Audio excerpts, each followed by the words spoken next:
Have you ever watched a mighty figure wield his influence to taunt someone already scarred by life's harsh blows?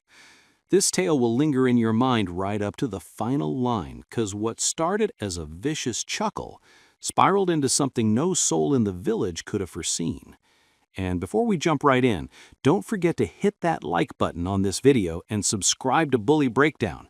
We deliver these narratives that peel back the layers on prejudice, compassion, and destiny. Oh, and drop a comment below. Where are you listening from today? I'd love to know. Makes this feel like we're all chatting over coffee.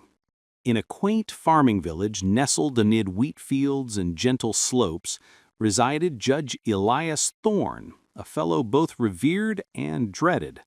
He held the sway to resolve quarrels, approve weddings, and deliver verdicts with just a firm tap of his gavel.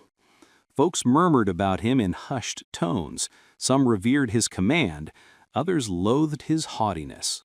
For Judge Thorne strutted not like a guardian of fairness, but as though he towered over all. He donned a sleek ebony robe, his footwear buffed to a gleam, and his thunderous guffaw could hush a whole gathering. One crisp fall midday, the village green hummed with lively talk.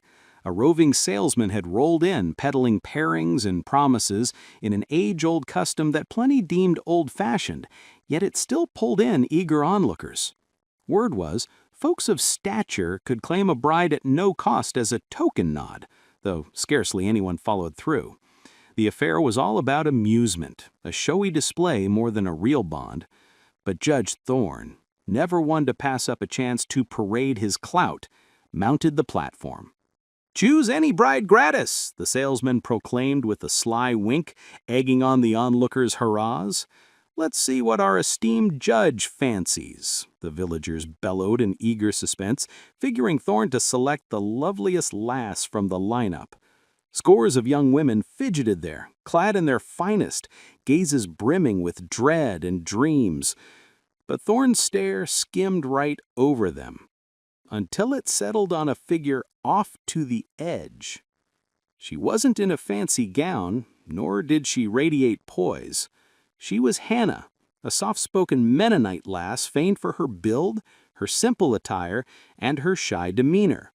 She'd only shown up because her pa had urged her, even though she'd pleaded to stay put. She kept her chin dipped, face flushing hot with embarrassment. The judge's mouth curled into a wicked grin. He raised his arm and jabbed a finger straight her way.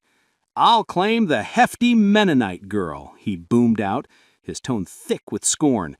Then he chuckled, a resonant rumble that bounced off the green, backed by the snickers of guys keen to tag along. Hannah's cheeks blazed scarlet as the throng's mean giggles swelled around her. Her fingers shook as she gripped a wrap snugger over her frame. All figured she'd shatter into sobs, bolt and vanish. But Hannah held her ground. She stayed rooted, lids downcast, pulse thumping wild like a hammer in her ribs. Deep down, a storm brewed, shame tore at her spirit, but amid it, a faint spark of resolve flickered. She breathed a quiet prayer, begging the Lord for grit, even as each biting cackle bore down like lead on her back. Her paw shoved through the bunch, his features ashen with wrath and mortification, but before he got to her, "Judge," Thorne barked once more, his pitch laced with phony jest. "What, you reckon I'd snag the fairest bloom? Nah, I'll grab the one nobody craves." His barb sliced deeper than steel, sparking yet another burst of mirth. But in that ocean of sneers and jeering mugs, a handful seemed restless. One bloke especially, lingering at the fringe of the group, balled his hands tight. His stare smoldered, not with derision, but with rage at the wrong he'd have beheld. He was Samuel, a reserved tiller who'd known Hannah from their early days and who harbored a secret in his core he'd never voiced. And as the judge howled and the masses mirrored his meanness, Samuel's determination solidified. He wouldn't allow this to cap off Hannah's story. Hey, real quick, while we're building up to that turning point, smash that like if you're hooked so far, subscribe for more stories like this, and tell me in the comments, where are you listening from today? Your spot might just inspire the next one. The guffaws tumbled like a storm across the village green, rebounding off timber shops and carts. Hannah remained statue still, her focus glued to the soil under her soles, her ticker slamming so fierce she swore it'd crack her open. Each nasty snigger, each leer, each muttered slight pierced her like thorns. She yearned to dissolve, to sink into the earth and fade forever. Yet her stance wouldn't budge, and her spirit, brittle though it was, barred her from scampering off. Judge Thorne, basking in the drama, dipped in exaggerated curtsy to the throng. "Behold, fairness ain't sightless forever. It spots a steal when it spots one," he hollered, his chuckles crashing, his phrases laced with venom. His robe hem whipped as he spun to the salesman, flicking his wrist like brushing off a pest. "Jot it, she's claimed, the plumpest, drabbest ewe in the herd." The masses bellowed anew, but the noise started to fracture. Some tittered awkwardly, uneasy with the spite, while others eyed Hannah with sorrow. And then there were those who averted their sights altogether, dodging the disgrace of a young soul whose sole fault was standing apart. Samuel, poised at the crowd's rim, felt his temper surge. He'd matured close to Hannah's kin's plot. As kids, they'd romped in the meadows, their joy blending with the chirps of evening bugs. But as years piled on, Samuel had observed how folks handled her. Barred from frolics, trailed by murmurs on her strolls, lads scorning where they'd once grinned. And while he'd long cherished her subtle fortitude, he'd lacked the nerve to declare it, till right then, as the judge's hilarity crested, and Hannah's paw at last gained her flank, clasping her limb guardedly, Samuel advanced, his heels clomping on the boards as he ascended the dais, chin firm, gaze fixed on Judge Thorne. The merriment nearby stuttered, bewilderment spreading through the bunch. "That's plenty," Samuel stated solidly, his timbre traveling the green. The throng quieted, jolted by his cut-in. The judge pivoted gradual-like, his grin souring to a scowl. "And who," Thorne drawled with contempt, "bestowed on you leave to pipe up in my spotlight?" Samuel's knuckles whitened at his flanks, but his tone held steady. "I ain't gonna linger and watch you jeer at her. Hannah's worth tenfold every spiteful quip that slipped your lips this day." The quiet was thunderous. The judge batted his lids, thrown for a loop, before squeezing out a scoff. "Worth tenfold, lad, you sightless? Gander at her, she's ample." Samuel bit back sharper now. His pitch rang out to the dazed masses, his ire like a blaze. He faced the villagers, his peepers alight with zeal. "All y'all grasp what she's endured. Y'all have eyed how she's handled. Still she toils fiercer than most blokes here. She bears grace in her soul where others sling only spite, and she grips more honor enduring this shame than you lot do chortling at her expense." The judge's mug contorted in wrath, but Samuel pressed on. He eyed Hannah square, his timbre easing, though it rang true. "Hannah, you merit more than this derision. And if the judge truly figures a fella can snag a bride gratis," he halted, drawing a full breath, his following lines quaking the green to its roots, "then let it fall to me. I'll wed you." Awe-struck inhales burst from the throng. Hannah's peepers flew up, vast with astonishment. Her jaw dropped slack, and even the judge reeled back, briefly muted. "You," Judge Thorne spewed, his mirth curdling to bitter gall, "you, a mud-handed grower, got the gall to buck me?" Samuel edged nearer, locking sights with the judge, his pitch even and cool.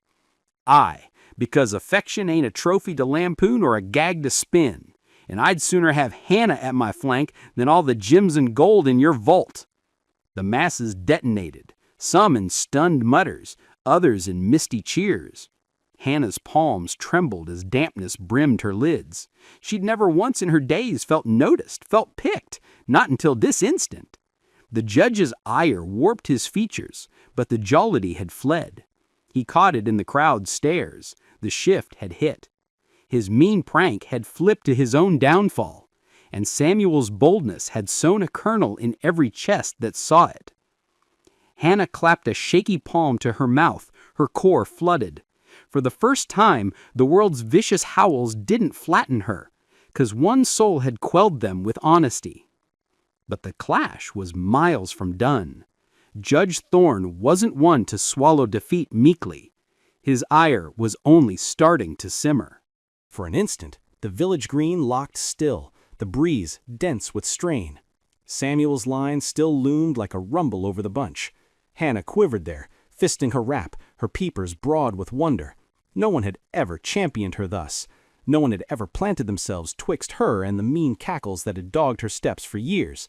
But afore that fragile glow of promise could settle in her breast, Judge Thorne's timber sliced the hush, raw and fuming. "You presume," the judge snarled, his cheeks aflame with ire. He lunged ahead, his dark robe billowing after. "You presume to challenge me afore this village, afore my hall of order."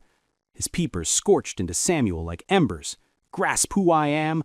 I can grind you underfoot with a whisper. I can seize your plot, your spread, your very breath. You'll rue this tick of time till your last wretched breath." The throng fidgeted wary-like. Dread ebbed through 'em. Judge Thorne was a force, after all. He gripped claims on soil, levies, reckonings. His warnings rang hollow. Not a chance. Yet Samuel didn't blink. He drew up straighter, his timber serene and sure. "You can rob me of all I've got," Samuel replied, his words solid as rock. "But you'll never rob me of my honor. And you'll never wipe the fact every soul here's witness today, that you're a soul who taunts the blameless and dubs it right." Mumble swelled through the masses. Folks shuffled restless, peeking at each other. A few dipped their heads. For the first go, they weren't truckling alongside the judge. They were doubting him. Thorne's features knotted in rage. But Hannah's paw advanced then, his pitch shattering the strain. "My girl," he uttered, his roughened timber quaking yet firm. "Ain't no punchline. She's shouldered disgrace that was never hers to haul. She's been jeered, overlooked, cast aside, yet she labors tougher than most and lifts prayers for the very hearts that spurn her. If Samuel's got the spine to stand with her, then I'll grant it my nod, and woe to any who jeers her once more." The quiet that trailed was altered now, weightier, guilt-ridden. Many villagers dropped their gazes, dodging Hannah's. The mean merriment that had pealed so bold mere moments back now tasted like bile on their own lips. Hannah's pulse flew as she beheld Samuel. His lines still resonated in her depths. "I'll wed you." She'd never fathomed a soul voicing that, not with honor, not with warmth. Dampness hazed her sight, and ere she could rein it, she edged forth.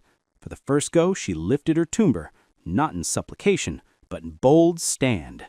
"Judge Thorne," she declared, her pitch crisp and shaky, but bold enough for all to catch. "All my years, sorts like you have eyed me and spied only my frame. You chortled at me like I was zilch, but I ain't zilch. I'm a lady, I'm a child of kin, and I'll soon be a spouse. Not yours, not as a trophy in your vicious sport, but to a fella who beholds me true." Awe sighs swept the throng. Hannah's face scorched, but her peepers blazed. For the first in her life, she watched the judge recoil. Thorne gaped a slap back, but the masses' vibe had flipped. A call pierced from the rear. "She is spot on," another chimed.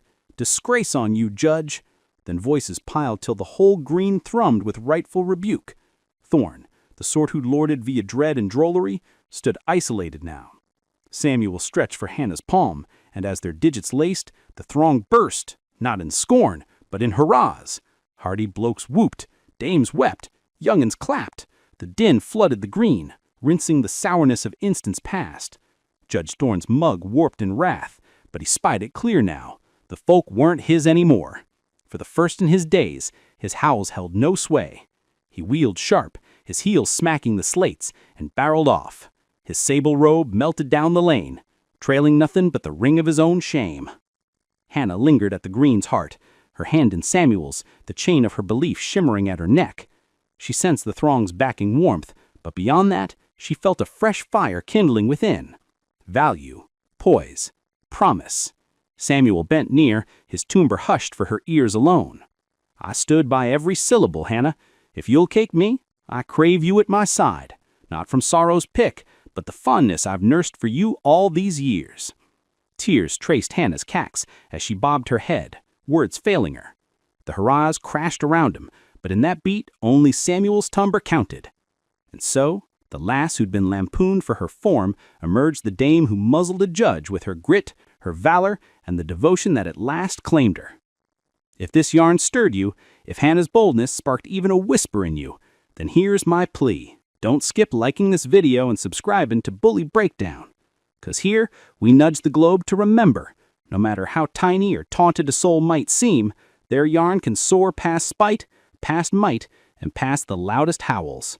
And to really hype this up, share it with a friend who needs this kind of lift today. Drop your favorite moment in the comments, and let's get this story trending.